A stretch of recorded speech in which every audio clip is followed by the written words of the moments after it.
game. We have here in the top left Alter Team Stronghold, we have the pink Zerg from Team Mouse Control. He is a Hephaestus. And in the top right corner of the map, representing his team, which is currently down 1-0, it is Easy Visualizes Snovsky, who has also qualified for the individual league round of 8. Yeah, is he playing? Yeah, he's playing at the offline finals, so we will be able to see him play there, shake his hand, give him a few encouraging words if you want to. By that, by just from that performance alone, I would almost argue that the Hephaestus is definitely not the favorite here in this matchup. In fact, most of the games I've casted against the Hephaestus were against Protoss, and I think he's lost a majority of those. Of course, that kind of makes sense. If you go into a tournament and you don't make it to the top 8, you of course we're going to be casting games of you losing. Like, that's kind of how it works. But still, I think this is really Snovsky's game to lose here, because he's just by his ranking should be a better player. But we don't know how much Snovsky has been practicing. We don't know how much Hephaestus has been practicing, how good they relatively are. So it's really both equal chances for both. Of course, both players actually joking a bit in chat. The team league's always a bit less. It's a bit more laid back than the individual league. Joking going about. And Hephaestus was trying to get Snovsky to believe that he was going for a 6 pool, which of course he is not. And the game is developing normally, and there's a scout from Hephaestus currently inside Snovsky's main base. Yeah, I was wondering if Snovsky was going to go for the Nexus first, and the fact he was going up to 300 minerals kind of dictated that, but he got a gateway rather than a Nexus first. Hephaestus cancelled something in his natural and then rebuilt something. Did he build his Nexus, his hatchery at the wrong place, or what was that? I didn't really see it happen. I could scroll back to replay if you really wanted to, but I don't think that's necessary. But yeah, he's going to go for a hatch first. Which is a fine response to the gateway expand. In fact, I really want to see Hephaestus take a third, and I think that's exactly what he's going to do. He takes a third before an Overlord, so it's not the most greediest of greedy things you could possibly do. But going 3 hatch before full against gateway expand is typically fine, but you really need to be on top of your scouting, because Protoss can do some very nasty aggression that will just kill you dead. It will kill you dead. Nice. Yeah. So far scouting is awesome for Hephaestus, because he had a drone inside Snovsky's base, but that has now ended. Wisely, Hephaestus pulled back his drone before it could actually be taken out by the. Well, actually, no. There's no mothership core, nor is there a stalker on the way. Or no, of course there can't be a stalker on the way, because the cybernetics core just started. Yeah, it would still be a bit of a dicey situation for the drone, because he would be locked inside because of the probe currently on hold position at the ramp of Snovsky. Well, he could have mineral walked through. Oh yeah, of course. That's silly of me. Okay. So the mineral walk, for those of you who know even less about StarCraft than I do, the mineral walk is where you send your worker towards a mineral patch, which allows them somehow to clip through other units, even though they are on hold position. Yeah, I don't think this was really a bug in StarCraft 1, but not necessarily an intended feature as well.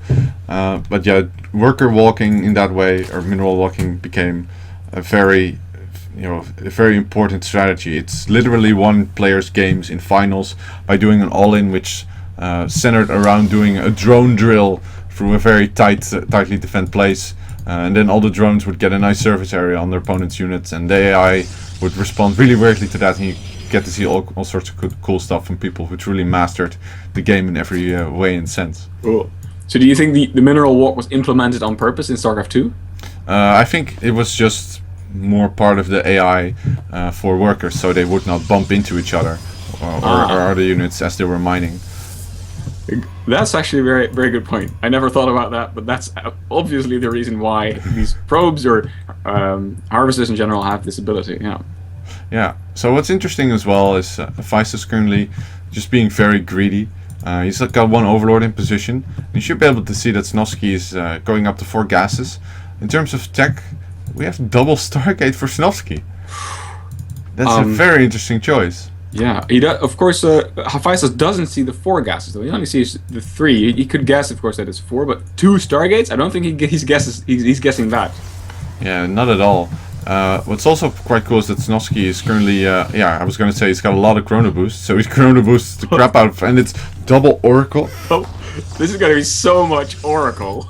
It's going to be a lot of oracles, and if Hephaestus doesn't get any sport crawlers, he's going to be in a lot of trouble, I think. Wow, because queens are not even gonna matter as soon as you got like 3 or 4 oracles.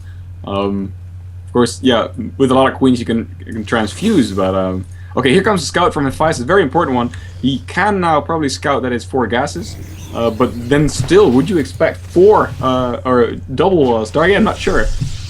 No, double Stargate is something you pretty much never expect. But there is a lack of units though from Snovsky. Yeah. Hephaestus does see that there's only 1 stalker on each side warding off these overlords. So yeah, he might be ticked off, say, well, that's a bit strange. And in fact, yes, there are spore crawlers coming down inside the mineral lines of Hephaestus. So Hephaestus does have spore crawlers, like you mentioned. Look at the amount of oracles though. Yeah, but the queen count is also really high. There's currently 8 queens for Hephaestus. You would almost say that, well, he's seeing this coming or something, even though that's, well, not possible. Yeah, seeing your opponent on 2 bases as a Protoss and really having no idea what he's doing is quite scary. But here come 4 oracles. 4 oracles. I like this strategy from Snovsky. I want to see more of this. Just do the oracle thing and then do a lot of it. Look at this queen going down. 1 oracle takes a bit of hull damage, but 3 oracles go down almost instantly. And here comes the mineral line. They're focusing down the spore crawler, which goes down. Wow. Oh, it takes down one of the oracles actually, and the other one flies into 2 more. Oh wow! This did not go down the way Snovsky expected it. The spore crawler and the amount of queens are actually more than sufficient. Actually, the third also gets denied here from Snovsky by Hephaestus, and Hephaestus is currently in a really good position. He's adding on double evolution chambers, getting a lair. He's adding on 16 more drones. And throughout all of this, not a single drone was killed. Oh my god! Not a single drone was killed that day. Hephaestus really does need to tend to his natural though, because there's now a very battered spore crawler and only a single queen.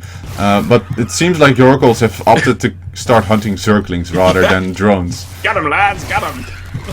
Which is a successful endeavor, I have to say, but it's not as successful as you would be hunting drones, because Hephaestus is just getting a 4th at this point. Yeah, he's like, okay, you're gonna go oracles all the way. I'll just put down spore crawlers and queens and just mass drones. And yeah, so far he is still building drones. Not a lot of attacking units, but he is working on upgrades though. He's finally getting upgrades. It took him a while to actually start these. I'm kind of questioning his macro because he's heavily supply blocked and he's on 1,000 minerals at this point. So we really, yeah, he's gonna build a macro hatch. He should make overlords. Oh, another oracle falls actually, and things are not looking good for Snovsky. He's getting a 3rd though, but the creep spread for Hephaestus is also looking very intimidating already. Creep spread making its way towards Snovsky's base. Of course, this allows Hephaestus to reinforce any attack really quickly. Okay, so if Hephaestus just found out his mistake, he's supply blocked, so he's making 7 overlords. And well, he's still banking minerals, why not? Yeah, and he's still banking a ton of minerals. Actually, he's building a spire, so I expect him to transition into Mutalisks, which is a bit of an odd decision considering your opponent is on double Stargate. Yeah. Yep. Yeah, of course he must realize that it's double Stargate, right? Because of the amount of oracles that came out. But what's important here is that this is a very large map. So having highly mobile units such as Mutalisks is actually a very good decision. Yeah. Mutalisk Corruptor is a very, very popular composition for Zerg on this map, where you just overwhelm your opponent with Mutalisks and Corruptors, and there's really not much else to it. Infestors, of course, for support do help out a lot.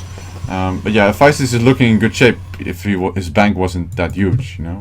Yep, he is making a lot of Zerglings, but supplies are basically even, and Zerglings are not going to do a lot, I feel, against this 3rd base, because with just a few sentries there, you can make some awesome force fields and then zap away from your Void Rays. Although, yeah, it is a lot of Zerglings, so, but I kind of feel that it would just be waves against the rocks if the Zerglings were to attack this. But with the Queen support there, I don't know, you might get something done. But so, the Oracle's hunting away in the main base, though. I'm not sure what these queens are gonna do. Like, they have a lot of transfuse, so I guess they're just gonna transfuse each other. Yeah. Hephaestus is adding on a lot of links and corruptors, so this is a bit of an interesting timing. But Snovsky is now definitely building up his own strat. You know, he's getting Colossi, he's adding on more gates, transitioning into Phoenix. Having a good Void Ray count is really good against a lot of Oracle. Oh my god, why are these links already going in? This is not where Hephaestus wants to attack. And now I'm not sure if this is the right decision, but the best thing of the force field's not too perfect finally the Corruptors come in, but I really feel that the his army is not adequate in order to deal These with the Zerglings defense. were too impatient. Goddamn Zerglings, just stay behind until the Corruptors are there. Yeah. Oh, more get picked off actually. I don't think Hephaestus is really contemplating this attack the way he should. However, Lots of Corruptors though. a lot of Corruptors, and they're just tearing down all the Void Rays. Snovsky still not too adequately prepared. The Colossus finally does move forward, but it will get picked off. But Hephaestus is running out of ground forces, and there's too many Stalkers. Ooh, these Queens are getting cornered. This doesn't. It's not going to end well for these Queens. No, not at all. It seems Hephaestus' army control is kind of letting him down, engaging way too early in this fight. Yeah, well, he is losing Queens, right? And they control the army, according to the lore, right? Partially. I think that's the old lore. I'm not sure. Okay. Regardless, Hephaestus' economy is still really good, and now he's adding on 30 mutas, to get air control. Ideally, he just keeps Snovsky on 3 bases throughout the entire game. It takes infinite bases off his own. Denying all these oracles is really good. It's so important not to allow your opponent to attack. However, Snovsky getting upgrades is adding on a second Colossus. Now he has an Immortal. I don't like the size of this army. Nah. But it's okay. It's just too much Stalkers. There's no meat there to support it, I think. Yeah, but the question is, does Hephaestus have enough mutas to actually overwhelm these Stalkers? I think he will. So Snovsky would be wise to not immediately attack here. But he doesn't seem to really care, and he's going to go for an attack. 2-2 about to finish up for the ground army of Hephaestus. He should wait for that and add on more links. Oh, nearly done. Oh, actually, just not done. Just wait with the attack. Oh, not a really good surround here for Hephaestus, but I think there's just too much Zerg here for Snovsky's army to deal with. The Mothership Core does not have recall and will actually fly in and get killed off. Now we see what I meant, as there's a lot of mutas, but there's also quite a few Stalkers, but it seems the muta count is just a little bit too high for Snovsky to deal with here. Yep, mutas, most of them survive. A lot of them in the red health though, but these 4 Stalkers are just running home to their mamas, trying to stay alive. More Stalkers getting warped in, and if you're up against the ropes as a Protoss player warping in Stalkers, you know you're not in a very good spot. Yeah, Snovsky really only has to reinforce his Mutalisks and Zerglings here. He makes a run-in actually, sends in most of his mutas against the mass Stalker. No fault enough corruption as well. Corruption on the Stalkers. I think the Stalker count is just enough here though. Yep, with some good blink micro. Oh, these mutas are basically all going down now. Oh, but here comes Zerglings. Nice warping of Zealots though. They hard counter the Zerglings quite well with their upgrades. But there's still nice blink micro here from Snovsky. More Stalkers being warped in as well. Reinforcements from Hephaestus come in, and I think Snovsky once again will just be able to hold on.